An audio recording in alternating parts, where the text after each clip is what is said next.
The first thing Reyes Calloway learned about civilian hospitals was that the coffee was worse than anything she'd ever been issued in a war zone, and somehow the politics were more dangerous. She stood at the med cart in the hallway of Meridian Regional's emergency department, counting out saline flushes with the kind of methodical patience that made her hands look almost bored. Around her, the department hummed with its usual Tuesday morning static, monitors chirping in 3 different rhythms, a printer somewhere jamming for the second time that hour, a patient in Bay 4 coughing in a way that made everyone within 20 feet lean subtly away. For months. That's how long she'd worked here. For months of 13-hour shifts, for months of learning where the good blankets were hidden, for months of being called, without exception, the new girl. She didn't correct anyone. Corrections invited questions, and questions were the one thing she'd moved 1,100 miles to avoid. Calloway. The voice came from behind her, clipped and flat in a way that always made her spine straighten before her brain caught up. You're on triage intake this morning. Vitals and paperwork only. If something looks complicated, you page a physician. You do not make clinical judgment calls. Are we clear? She turned. Dr. Marcus Whitfield stood with a tablet tucked under one arm, his white coat pressed into submission, his hair cut with the precision of a man who scheduled his barber visits the way other people scheduled surgeries. He was 38 and had been chief of emergency medicine for exactly 6 weeks, a fact he mentioned with the frequency of a man still trying to convince himself it was true. Clear, Reyes said. I mean it. He held her gaze a beat longer than necessary, the way he always did, like he was waiting for her to flinch. I've read your file. 4 months of experience, most of it float shifts at your last placement. This isn't a training ground, Calloway. I don't have the bandwidth to babysit staff who are still finding their footing. Understood, doctor. Her voice was even. It was always even. Evenness was a skill she'd built over years, the way some people built muscle. Repetition, discomfort, repetition again, until the thing that used to cost her something stopped costing her anything at all. Whitfield gave a short nod, the kind that was less approval than dismissal, and moved off toward the nurse's station, already scrolling through something on his tablet before he'd taken 3 steps. Priya Anand appeared at Reyes's elbow the moment he was out of earshot, holding 2 cups of the aforementioned terrible coffee and passing one over without being asked. Priya was 28, sharp-eyed, and had spent her first month at Meridian sizing Reyes up before deciding, apparently, that she liked what she saw. He does that to everyone, Priya said. Don't take it personal. I don't. You never do. Priya took a sip of her coffee and grimaced. It's unsettling, honestly. Most people who get talked to like that either cry in the supply closet or start a petition. You just say understood and go back to counting flushes like he asked you what time it was. Reyes allowed herself the smallest curve of a smile. Crying in the supply closet sounds like a lot of paperwork. That's not a no. No, Reyes agreed. It's not. She didn't say what she was actually thinking, which was that Marcus Whitfield's condescension registered somewhere in the range of background noise. A mosquito bite compared to things that had actually left marks on her. She'd stopped being afraid of authority a long time ago, right around the time she'd learned that rank didn't correlate with competence, that the person giving the orders wasn't always the person who should be.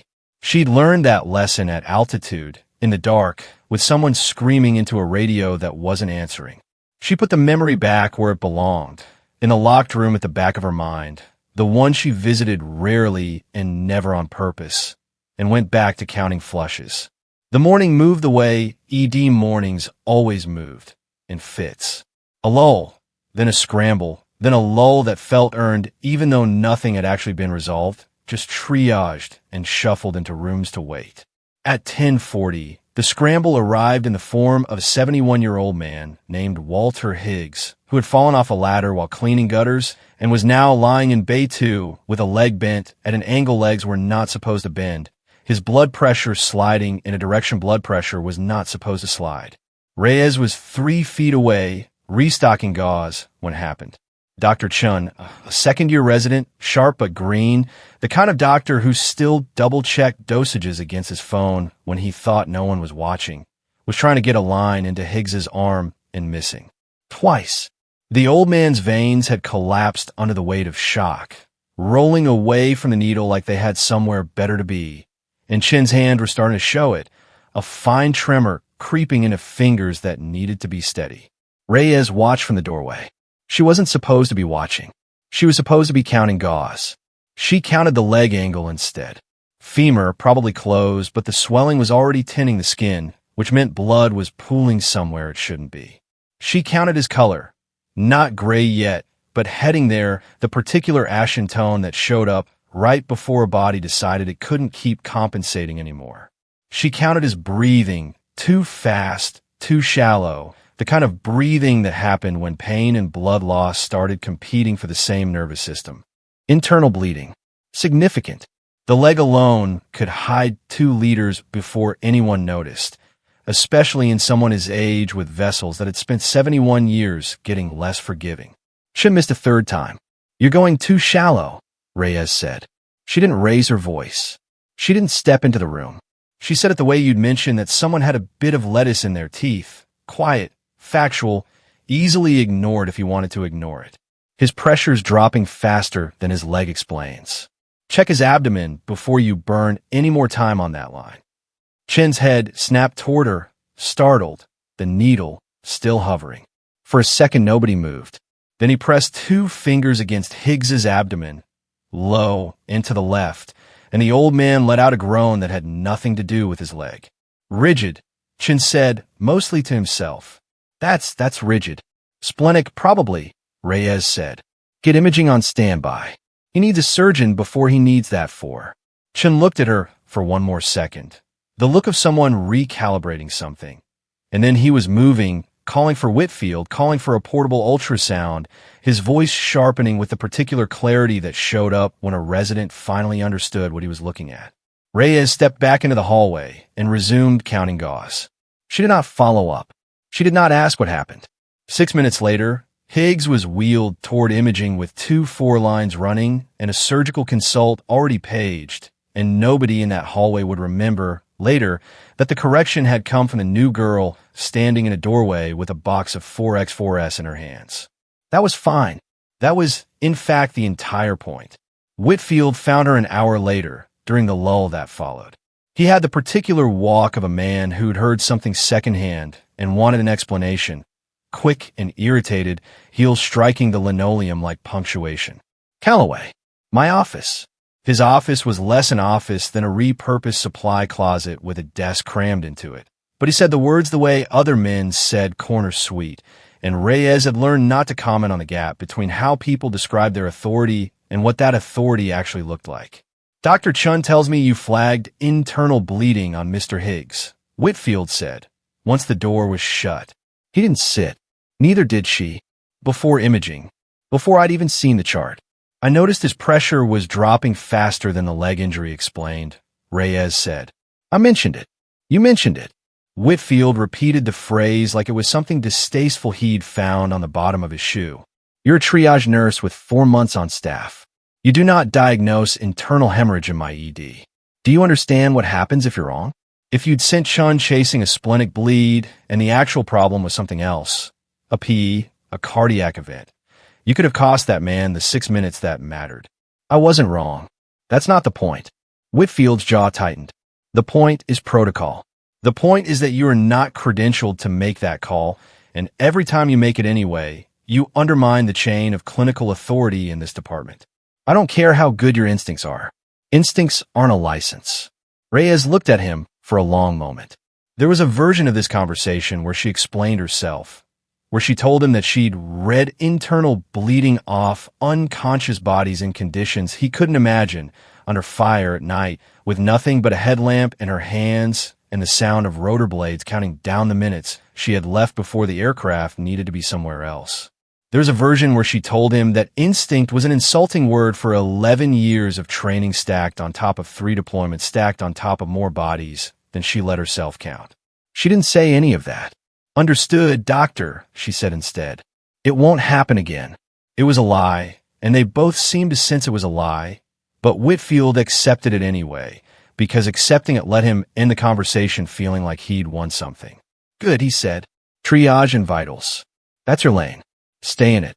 She stayed in it for the rest of the shift, or at least she stayed visibly in it, taking blood pressures and asking intake questions and writing down answers in handwriting so neutral it could have belonged to anyone.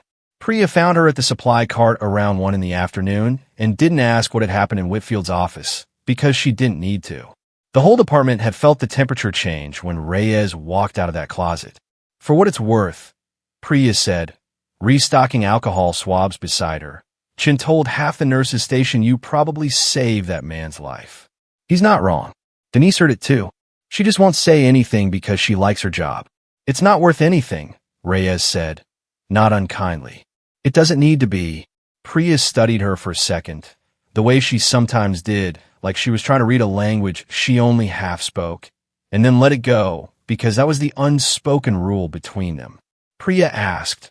Reyes deflected. Neither of them pushed past the deflection. The afternoon wore on. A child with a fishhook in her palm. A woman having a panic attack that everyone initially mistook for a cardiac event, and then, upon further questioning, was in fact a panic attack about a cardiac event. A man who had, with genuine and baffling confidence, attempted to remove his own stitches with kitchen shears. By 2 o'clock, the department had settled into the particular exhausted rhythm of a Tuesday that thought it knew what kind of day it was going to be. It was wrong. At 2:03 p.m., the overhead radio at the nurse's station crackled to life with a transmission that made Denise Okafor, the charge nurse, a 22-year veteran who had heard every kind of bad news a radio could deliver, go very still. Meridian Regional, this is Fort Callahan Range Control. Be advised we have a mass casualty declaration inbound. Multi-vehicle rollover during live fire exercise, secondary fuel fire. Minimum 1 critical. Medevac has been requested and is en route. ETA to your facility, approximately 18 minutes. Repeat, Medevac inbound, 18 minutes. For a moment, nobody in the department moved. Then Denise was on her feet, reaching for the phone, calling for Whitfield, calling for Trauma Bay Prep, her voice cutting through the ambient noise with a particular sharpness that only showed up during actual emergencies. Reyes stood at the med cart, a box of gauze still in her hands, and felt something in her chest shift, quiet, cold, and immediate, like a door swinging open on a room she'd spent 3 years trying to keep locked. Fort Callahan. She knew that name. It was the National Guard training facility 11 miles northeast, the one whose helicopters sometimes passed low over the hospital during exercises, the one whose sound, that specific heavy syncopated thud of rotor blades displacing air, she had learned months ago without meaning to recognize before anyone else in the building did. Medevac inbound. She set the gauze down. Her hands were steady. They were always steady, right up until the moment they weren't. Priya, she said quietly, how many trauma bays do we have open? Priya blinked at her. 2. What? Reyes didn't answer. She was already moving toward the trauma bay, her stride unhurried, deliberate, the walk of someone who had done this before and knew that panic cost more time than it saved. Behind her, 18 minutes began to count down. Trauma Bay Prep 10 Capanisa. Denise Okafor was already barking assignments by the time Reyes reached the Trauma Bay. Bay 1, Bay 2, both open. I want the rapid infuser primed in both. Somebody find Dr. Whitfield. He's in with a consult. Get him out of it now. Whitfield arrived 90 seconds later, tablet gone. White coat still buttoned, the particular stiffness in his shoulders a man who had read about mass casualty protocols in a textbook and had never once run one for real. He'd told Reyes once, in passing, almost proudly, that his fellowship had been research-heavy, cardiology outcomes data, not trauma base. She hadn't thought much of it at the time. She thought about it now. What do we have? He asked Denise. Multi-vehicle rollover, secondary fire, minimum 1 critical. That's all range control gave us. Medevac's inbound. ETA, she checked the clock, 15 minutes. Medevac, Whitfield repeated, like the word required translation. As in a helicopter. Landing here. Our helipads rated for civilian medevac birds, not military. They'll set down in the west lot, same as they did for the training accident 2 years ago. Denise didn't look up from the infuser she was priming. You weren't here for that one. No, Whitfield said. I wasn't. Reyes moved through the prep with the efficiency of someone whose hands remembered the choreography, even when her mind was somewhere else. Trays laid out, chest tube kit staged, oxygen checked, suction tested. She did it quietly, in the background, the way she did everything. And if her movements were faster and surer than anyone else's in the room, nobody had the bandwidth to notice. Her pulse had ticked up, not from fear. She'd stopped being afraid of blood and noise a long time ago, but from something harder to name, a kind of preemptive grief that showed up whenever she got close enough to the shape of her old life to see its outline again. She pressed it down. She was good at pressing things down. At 2:14, the first tremor reached the building. It came up through the floor before it reached the ears. A low, resonant thud that made the ceiling tiles hum faintly and the four poles tick against each other. Whitfield glanced up, confused, the way people did the first time they felt a Blackhawks rotor wash through solid concrete. "That's them," Denise said. "Westlot. Somebody get the doors." The department surged toward the windows despite itself. Patients and staff alike drawn by the sound the way people were always drawn to storms.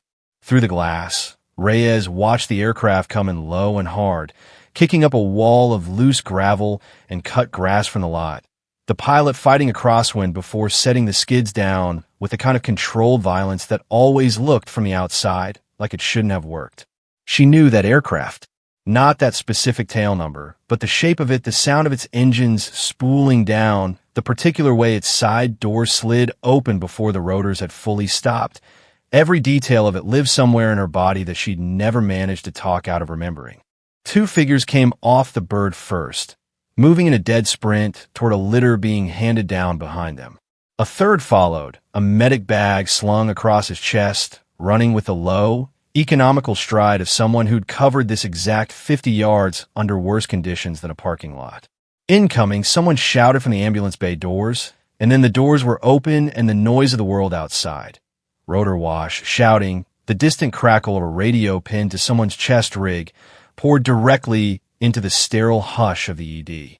For soldiers came through first, boots wet with mud, uniforms marked with the particular scorched and torn look of an accident scene rather than combat, but urgent in exactly the same way. Between two of them, they carried a field litter, and on it lay a young woman whose uniform had been cut open at the chest, whose face had the waxy, gray-white pallor Reyes had learned, years ago, to read as a countdown clock. Behind them came a man Reyes did not expect to recognize, and recognized instantly anyway. Broad-shouldered, dark-eyed, older now around the temples than she remembered, moving with the particular controlled urgency of a flight medic who had done this exact walk 100 times and never once gotten used to it. Sergeant First Class Marcus Reyna. Her chest did something complicated. She didn't have time to name it. "Where's your trauma lead?" Reyna barked, scanning the department, his voice carrying the flat, cutting authority of someone used to being obeyed instantly. No negotiation. "She's got a probable tension pneumo, GCS dropping, BP's crashing. I need hands now." Whitfield stepped forward, visibly bracing himself. "I'm the attending. Get her into Bay 1. They moved the litter, soldiers and staff colliding awkwardly around the gurney transfer, and in the chaos of it Reyes hung back at the doorway, half hidden behind the crash cart, watching the way she'd learned to watch, taking in everything, offering nothing, waiting to see if she was needed before she decided whether she could afford to be seen. The patient, a young corporal, name tape reading Vasquez, was deteriorating in real time. Her trachea had begun to deviate, subtle but unmistakable, pushed sideways by pressure building somewhere it shouldn't be. Her neck vein stood out against pale skin. Her oxygen saturation, displayed in unforgiving red on the monitor, was sliding through the 70s. "Sets are dropping," Chen said, voice tight. "She's tachycardic 140. BP's 60 over palp. Give me a chest x-ray," Whitfield said. "There's no time for imaging," Reyna snapped. "She needs decompression. Now, I need to confirm the diagnosis before I..."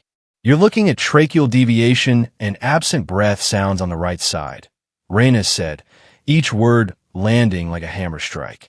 "That's not a diagnosis that needs a film." That a diagnosis that needs a 14-gauge needle in the second intercostal space about 90 seconds ago. Whitfield's hand hovered over the tray. Reyes watched it hover, watched the particular hesitation of a man whose training had given him knowledge, but never once given him the 2-second window between knowing a thing and doing it under pressure. Blood already pooling, a soldier's chest rising in shallow, desperate hitches beside him. 2 seconds passed. Then 4. Vasquez's oxygen saturation dropped another 3 points. "Doctor," Denise said, sharp a warning. Whitfield reached for the needle. His hand was shaking. Not badly. Not enough that anyone glancing quickly would have noticed, but enough that Reyes, standing 8 feet away with a decade of watching hands under pressure behind her, noticed immediately and understood immediately what it meant. He wasn't going to make it in time. Not because he didn't know what to do. Because knowing and doing were separated, in moments like this, by a gap that some people closed instantly and other people never closed at all, no matter how many years they spent trying. Vasquez's lips were turning a shade of blue that had nothing to do with the fluorescent lighting. Reyes stopped watching from the doorway. She was across the trauma bay before her conscious mind had finished deciding to move, snapping gloves on with the automatic, unthinking speed of muscle memory that had never actually gone anywhere, just gone quiet. "Move," she said. It wasn't loud. It didn't need to be. Something in the flatness of it, the total absence of doubt, made Whitfield step back before he'd consciously chosen to, the needle still in his hand. His eyes finding hers with an expression she'd remember later as the exact moment his understanding of her began to break apart. "Calloway, this isn't your second intercostal midclavicular line, right side," Reyes said, already palpating Vasquez's ribs with 2 fingers, her voice dropping into a register nobody in that department had heard from her before, clipped, certain, carrying the particular cadence of someone who had said these exact words, in this exact sequence, more times than she could count, in places far worse than a civilian trauma bay. "Give me the needle." Whitfield, for reasons he would spend a long time afterward trying to understand, handed it to her. She found the space by feel, the way she always had, skin taut and cold under her fingers, and drove the needle down in one clean motion. The hiss of escaping air was immediate, a sound Reyes had heard in helicopters, in the dirt, in the back of a Humvee, with the world exploding around her, a sound that had once meant the difference between bringing someone home and writing a letter to their mother. Vasquez's chest, which had been rigid and fighting, suddenly eased. Color began, slowly, to climb back in her lips. "Sats are coming up," Chun said, staring at the monitor like it had just spoken to him directly. 91, 94. "That buys her time," Reyes said. Already moving, already reaching for the chest tube tray without being asked. Without looking at Whitfield for permission, she had stopped waiting for the moment her hand started working. "She needs a proper tube before that catheter clots off. Denise, I need thoracotomy tray open now, and someone get 2 unit cross-matched. She's lost significant volume, and the field tourniquet on her leg isn't going to hold that story forever." Denise didn't hesitate. Whatever question marks had been forming around Reyes for the last 4 months resolved themselves, apparently, in the space of about 6 seconds. Reyna, standing at the head of the litter, went very still. "Wraith," he said quietly. The word landed in the room like something dropped from a height. Reyes's hands didn't stop moving. Couldn't afford to, not with Vasquez's chest open under her fingers and blood tracking dark and steady into the collection canister. But something in her face changed, a tightening around the eyes that hadn't been there 30 seconds earlier. "Not now, Marcus," she said, low, almost inaudible under the monitor's rhythm. "It is you." Reyna's voice cracked just slightly, the professional flatness slipping for exactly 1 syllable before he caught it and pulled it back. 3 years. 3 years, and nobody could find you. Doc Halvorson's been asking about you at every reunion. We thought. He stopped himself. We didn't know what to think. Sats holding at 95, Chin reported, still watching the monitor rather than the conversation happening over the patient, which was, Reyes thought distantly, the correct professional instinct, even if it meant he was about to miss something enormous. BP's coming up too. 88/56. Tubes in, Reyes said. Connect the suction.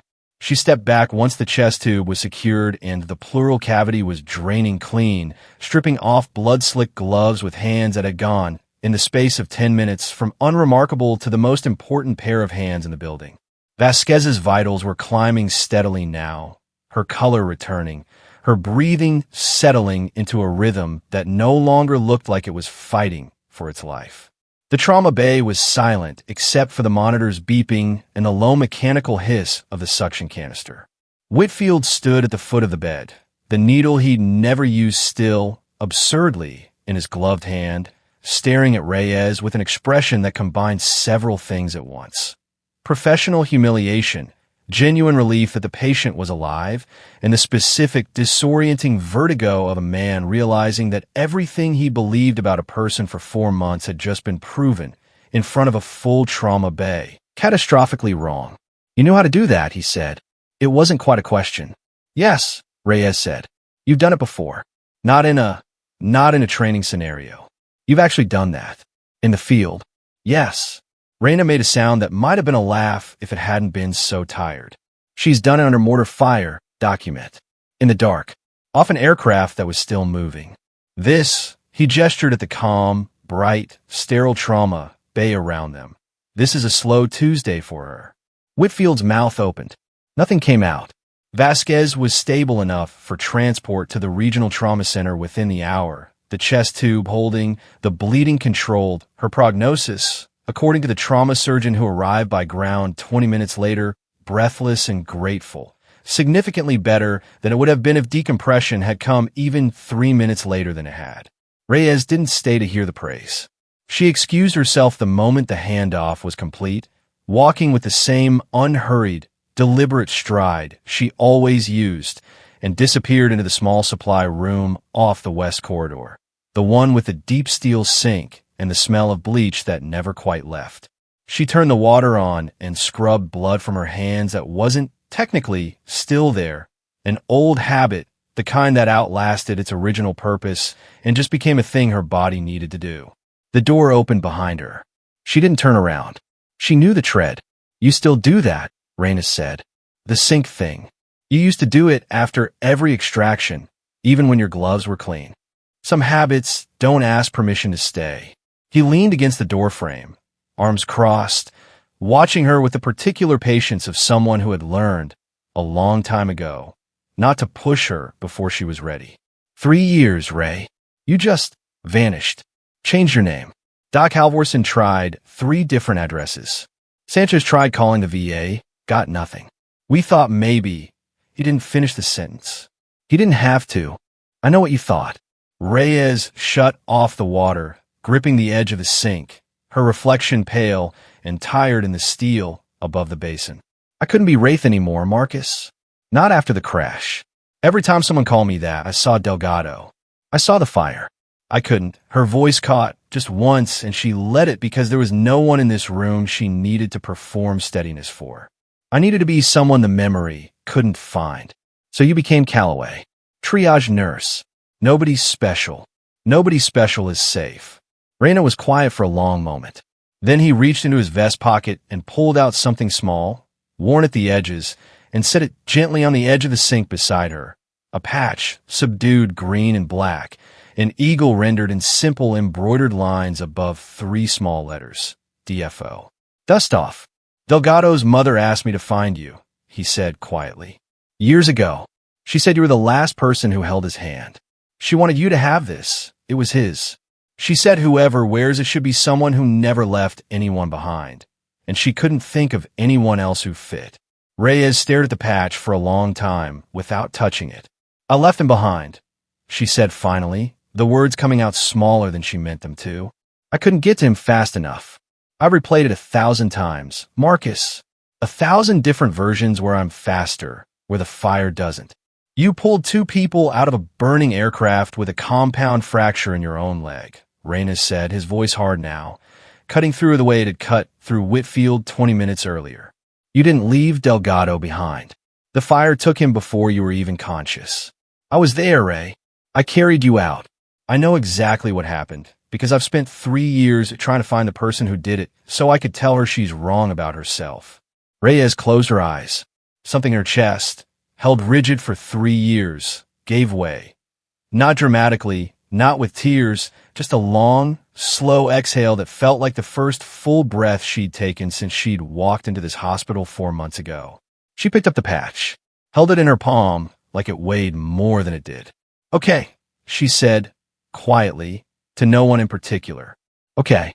Word moved through Meridian Regional the way word always moved through hospitals. Fast, distorted slightly at every retelling, and somehow more accurate in its emotional core than any official report could have been. By the time Reyes returned to the floor, the entire department already knew some version of the truth.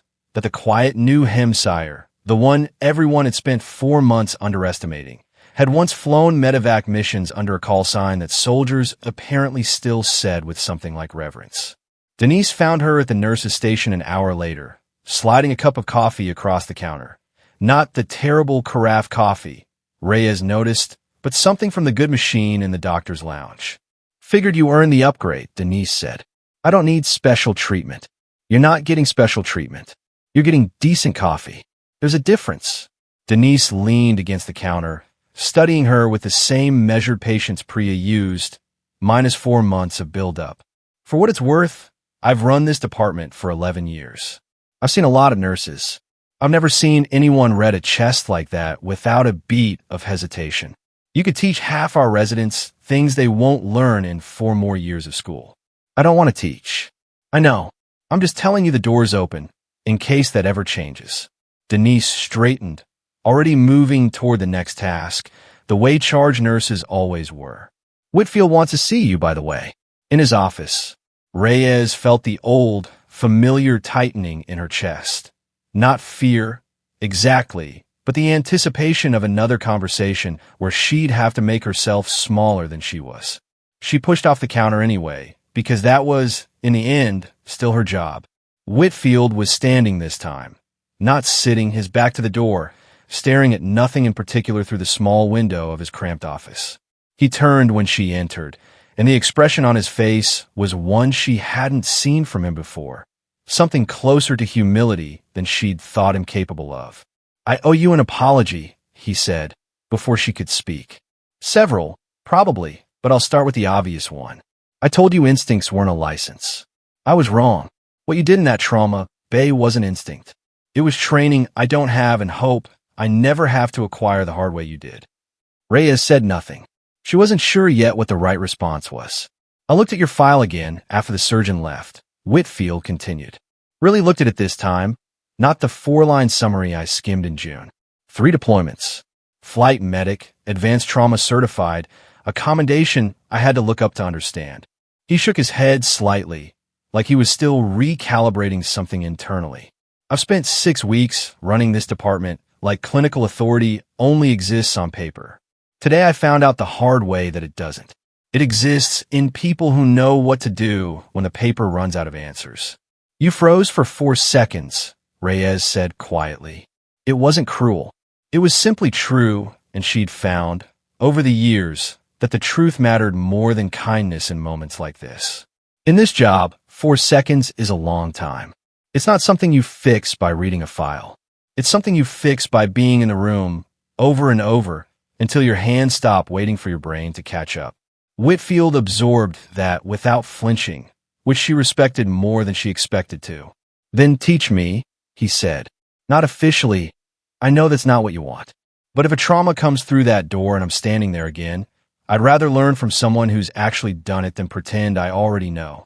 Reyes considered him for a long moment. The stiff posture, the carefully cut hair, the genuine, uncomfortable honesty of a man used to being the smartest person in a room learning that smartest and most capable were not, in emergency medicine, the same thing. "Fine," she said, "but you page me by my actual name from now on. Calloway, not the new girl. I've been here 4 months." Something that might have been the beginning of a smile crossed Whitfield's face. "Understood, Nurse Calloway." 3 days later, Sergeant First Class Marcus Reyna came back to Meridian Regional, this time without a helicopter, without a litter, without the particular urgency that had marked his first visit. He found Reyes at the end of a shift, changing out a scrub stained with someone else's ordinary Tuesday, and handed her a small manila envelope. Inside was a photograph, grainy, taken years ago, of a medevac crew standing in front of a Black Hawk in the flat orange light of a desert sunset, for people who looked younger and less tired than the world had eventually made them. Reyes recognized herself instantly. Second from the left, a call sign patch stitched crooked on her vest, laughing at something out of frame. Halvorsen wanted you to have that, Reyes said. Said you should remember there was a version of yourself who wasn't running from anything, just doing the job. Reyes looked at the photograph for a long time. Then she looked up, past Reyna, toward the department beyond the locker room door. Priya laughing with a patient in Bay 3, Denise directing traffic with her usual unhurried authority, Whitfield, notably, standing at a bedside actually asking a nurse's opinion before making a call.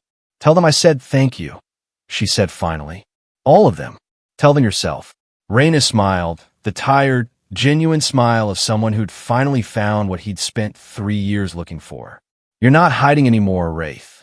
Might as well let people know your name. She looked down at the patch, still sitting in her locker. Delgado's patch, worn soft at the edges, waiting. Then she reached in, unpinned her hospital ID from her scrubs, and pinned the patch beside it instead, where anyone walking past could see it if they looked closely enough. She wasn't the new girl anymore. She never really had been. She'd just been waiting for the moment the ceiling finally cracked enough to let the truth back into the room.